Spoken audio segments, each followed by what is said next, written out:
Ito, isa na namang palpak na proyekto ang mismo ay nasaksihan ni Pangulong Marcos Jr. at kanyang binabatikos. Ito ho yung kanyang pagbisita dyan po sa Benguet. At partikular na ito hong yung slope protection at rockshed project.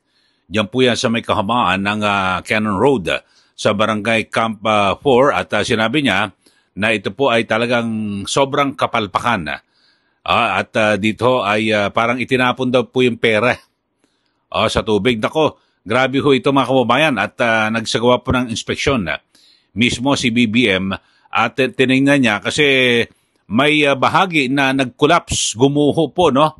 Ito hong pinaka-slope at nako, nagkakalaga po ito ng 261 million pesos na rockshed, mga kababayan. Ito ay sa northern entrance, So, dyan po at yun nga ho, matindi ho mga kababayan ang nangyari dito pero ewan ko lang ho bakit parang wala pa hong napaparusahan Kasi sa panig po ng ehekutibo at bilang isang pangulo ng bansa, pwede agad na magpataw po ng parusa si Pangulong Marcos Jr. sa mga sinasabing involved.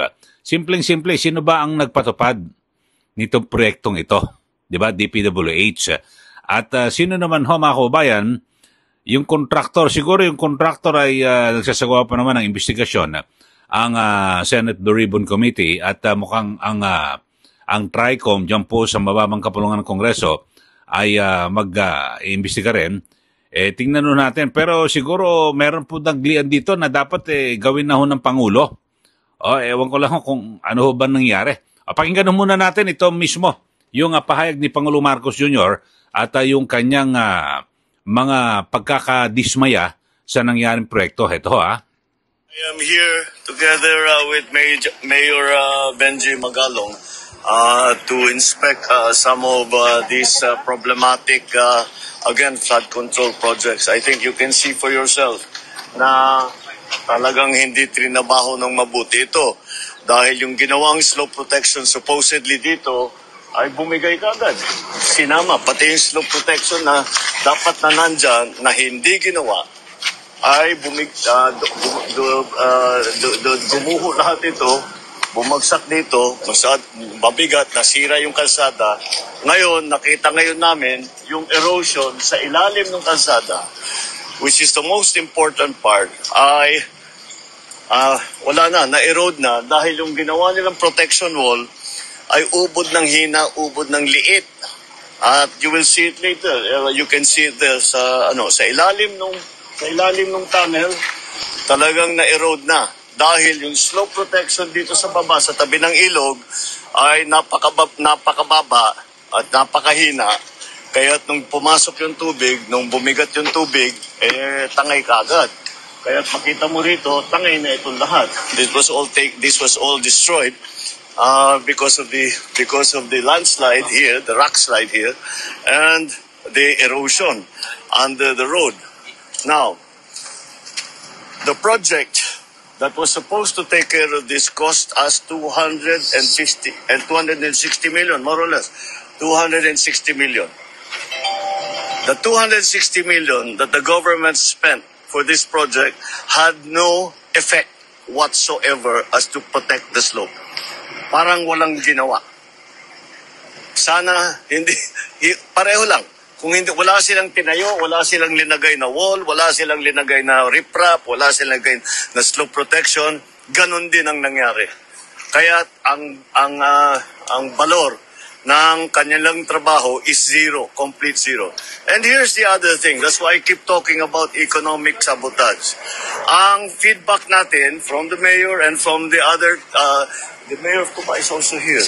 At siguro putuloy ng sandali natin. Yung binabanggit ni Pangulong Marcos Jr. na kung saan ay ginastusan ng 261 million pesos ito. Grabe ho ito, no? At parang wala ho nangyari. Sinasabi niya yung talagang yung parang nawala na parang bula yung pera ho mga kababayan. So yun ho.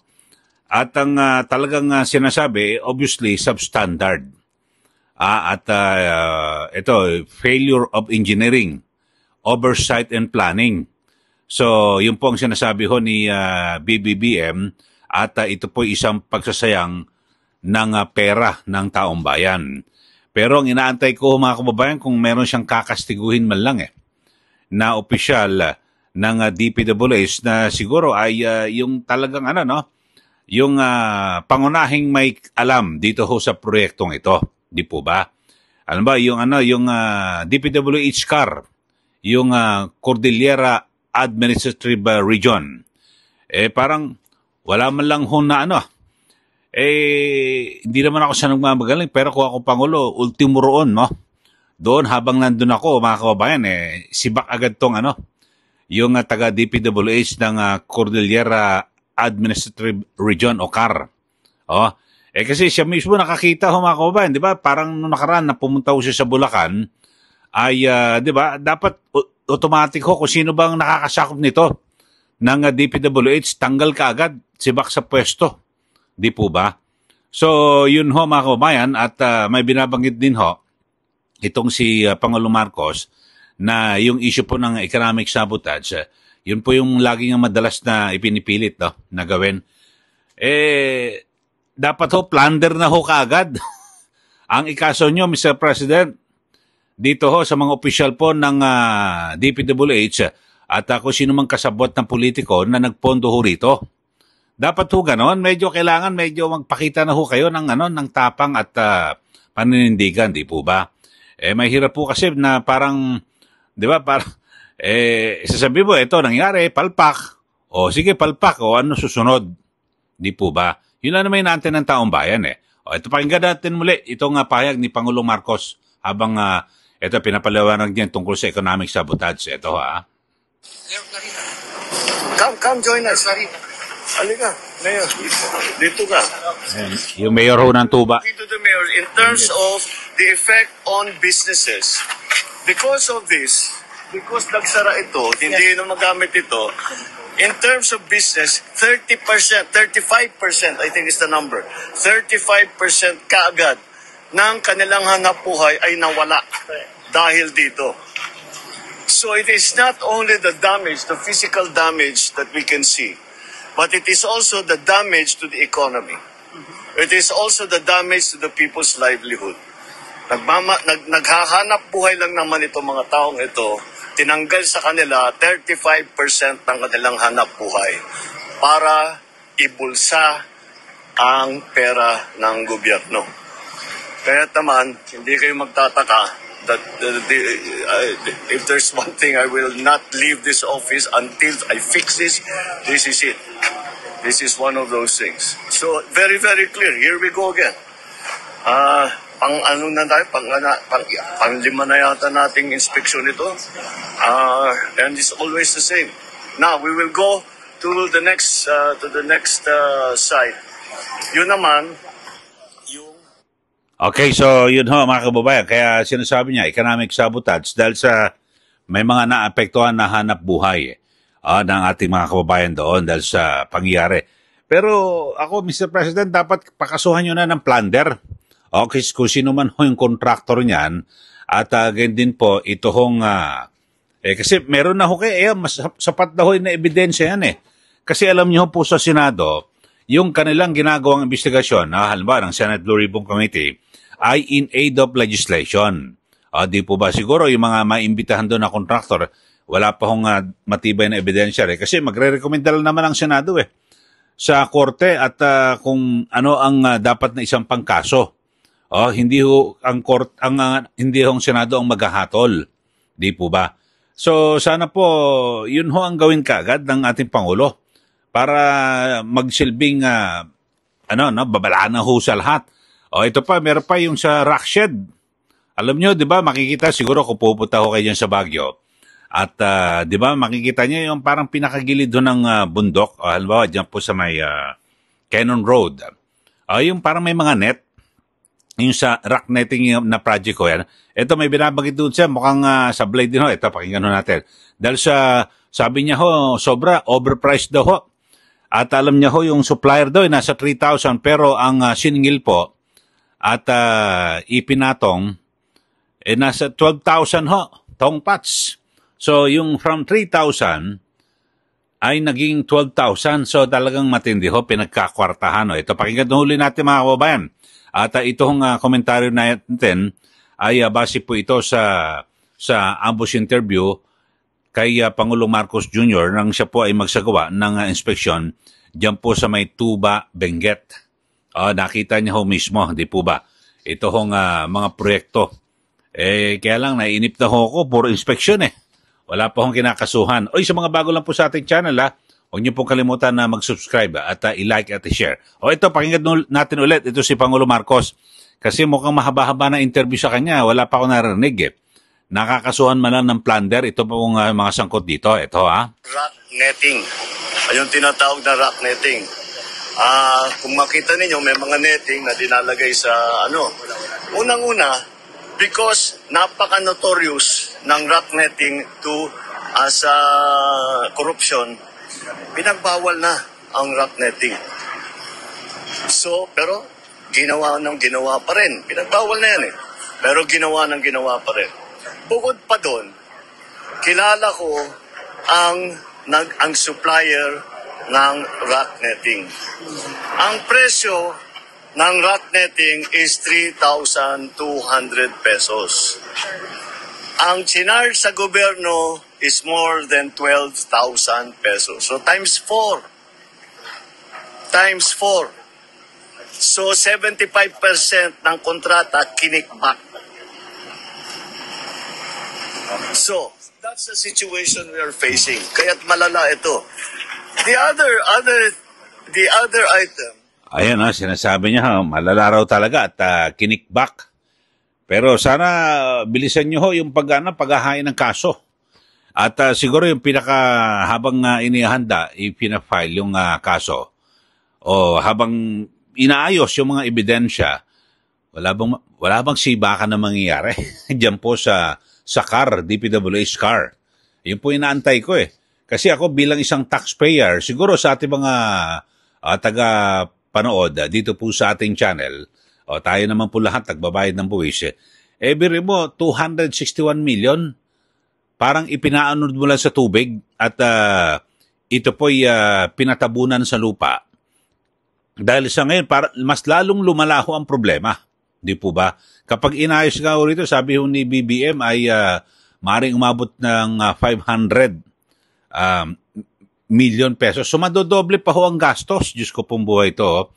Talaga naman, sa haba po na interview ng Pangulo, sana ay, sana, ewan ko lang kung siguro, pag ibang Pangulo ho rito, mga kababayan, doon mismo, sa kanyang kinatatayo na makita ho, alam ba, kay dati Pangulong Duterte, makita niya, doon sa kinatatayo, baka may tinanggal na ho siya. At may pinagmumura ho na opisyal ng gobyerno. At samantala, ito raw ibabalik na raw po sa mga LGUs yung pagpoproseso. Dito po yung, halimbawa, pag may mga proyekto na tapos, ay kinakailangan na parang dapat ho i-turn over. At makita ho dapat naman siguro merong talagang partisipasyon ho rito yung LGU. Di po ba? Kaya lang, sana yung kanilang partisipasyon ay sa lalong ikabubuti ng gobyerno. Hindi ho kasi baka mas lalong lumaki ang makikihati. Hindi naman po lahat, pero baka lumaki ho yung makikihati dito po sa tongpats, di ba, sa mga komisyonan.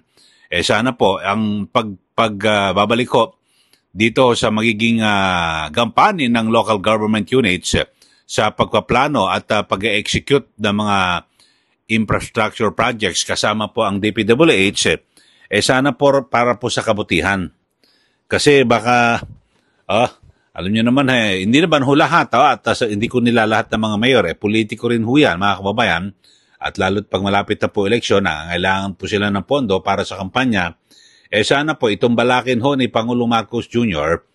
na isasama na ulit sa pagpaplano at pag-i-implement ng proyekto, kasama ng DPWH, hindi po maging kasabwat para kumurakot ho ng pera. Yun lang ho, mga kababayan. Alam nyo naman ho, dito sa Pilipinas, lalo yung mga politiko, dahil sa kapag mag-i-eleksyon, talagang grabe ho, di ba? Ang eleksyon dito sa atin, pera-pera. Kapag kulang ang pondo mo, olats ka. Talo ka, di po ba? So, sa pangalahatan, yun mga kababayan, no? At meron namang nabisto. Pero yung ito, iba ho ito. Yung sa Bulacan, Ghost Project, talagang tinignan niya ni Hollow Blocks. Wala. Pero dito ho, meron talaga sablay o substandard, di ba? Gumuho. No, so, parang pinatabunan mo lang sa lupa yung 261 million na budget po ito ng ating gobyerno. Ibig sabihin, talaga mahinang klase, substandard, at yung kalidad, siguro wala mga bakal o ano man, at mahina po yung pagkakadisenyo. Yung sa engineering ho, talagang, alam naman natin sa DPWH, puro mga engineer mga tao dyan Bakit ano nangyari? Baka puro kwarta ang inatupag, di po ba? At basta't mai-implement yung project na yan. Kaso, ang maganda ho rito sa atin mga kababayan ang kalikasan, ang nagbibisto ho, yung ating Panginoon Diyos, talagang sinasabi, bisto natin itong mga kasopangan ng mga opisyal na ito. Uulan ng talagang sunod-sunod na malakas, tapos guguho, para maibisto lang ho sila. Pati yung mga nangyari, di ba, sa mga flood control project, talagang, di ba, yan, pinapakita yung baha. Ibig sabihin, hindi epektibo yung mga proyekto at mahinang klase. Yung iba naman, talagang wala ho project. Pero matindi ho na kumpleto. Merong completion report. Pero, at nabayaran ho ng gobyerno, ang masaklap ho, mga kababayan, wala talagang project. Yung ghost project. Pero, yung mga pumirma ho ron, dapat humanagot. Di ba? At kaya nabayaran ho ito ng gobyerno. So, talon-talo po ang ating ang sambayan ng Pilipino. So dito lang ho, sana sa mga pag-iinspeksyon na ho ito ng Pangulo, bali wala ho yan Kung wala rin mangyayari, di po ba, mag-iinspeksyon na ganito, sabihin ito, palpak, ghost project ito, sa sangay ng ehekutibo, anong gagawin mo? Parang simula na nag-iinspeksyon ng Pangulo Parang wala pa hong ni pinitik ho sa tenga o sa ilong ng mga taga-DPWH, di po ba? Dahil sa sila po ang direkta nagpapa-implement nito. Siguro yung mga nasa likod ho niyan, yun, nagsasagawa naman ng investigasyon ng Senado, at least unti-unti na.